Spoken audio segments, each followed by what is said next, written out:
भगवान श्री कृष्ण कहते हैं ये कलयुग है, इसीलिए ये विचार दिल से निकाल दीजिए कि बिना मतलब के कोई आपसे रिश्ता रखेगा।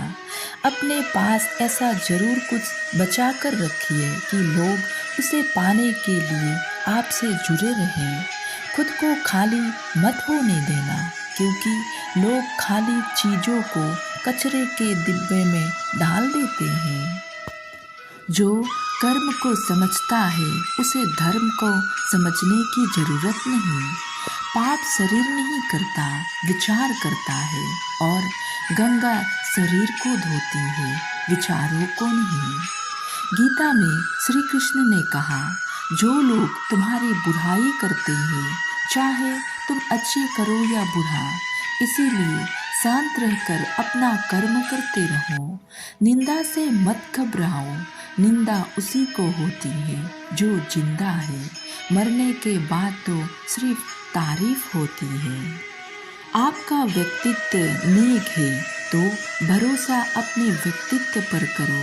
संसार में अब हर किसी के लिए सही नहीं हो सकते हैं। सकारात्मक विचार की कोई जहर नहीं मार सकते, और ना ही कोई दवा नकारात्मक विचारों को बचा सकते हैं।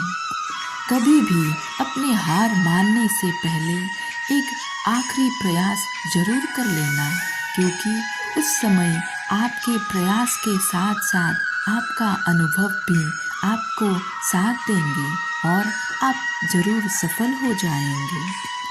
भगवान श्री कृष्ण कहते हैं, निरंतर आगे बढ़ते रहने के लिए ये एक सोच है कि काफ़ी है कि हमारे जीवन का सबसे अच्छा समय आना तो अभी बाकी है।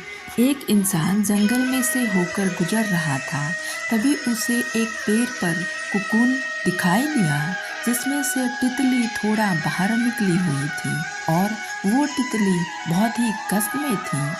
वो आदमी कई घंटे तक उस कुकून को देखता रहा, और उसमें से तितली कितनी कष्ट से बाहर निकल रही थी। फिर उस आदमी ने सोचा कि तितली इतने कष्ट में है और पता नहीं कब ये उस कुकून में से पूरी तरह बाहर निकल पाएंगे। मैं एक काम करता हूँ, उसे अधिक कष्ट ना हो, इसीलिए मैं अभी ही तितली को कुकून में से बाहर निकल देता हूँ।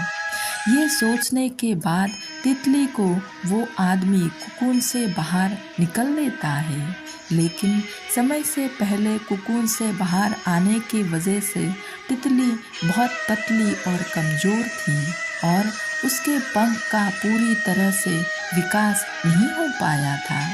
इसके वजह से तितली ने अपना सारा जीवन बिना उड़े और पतले शरीर के साथ ही बिताना पड़ा। अगर तितली का पूर्ण विकास कुकून में ही हो जाता तो तितली स्वस्थ होती, लेकिन उस इंसान ने तितली को कष्ट में देखकर उसे समय से पहले ही उसमें से निकाल दिया, जिससे तितली के शरीर का पूरा विकास नहीं हो पाया और उसे जिंदगी भर कष्ट में से गुजारना पड़ा। दोस्तों, इस कहानी से हमें यही सीख मिलती है कि जब भी हम किसी सही लक्ष्य के लिए काम कर रहे होते हैं तो उसमें बहुत सारी बुराइयां और कष्ट आते हैं, और इसके वजह से लोग हार मान जाते हैं। लेकिन आपको बिना हार माने डटे रहना है, और आप उन कष्ट को एक दिन जरूर हरा देंगे।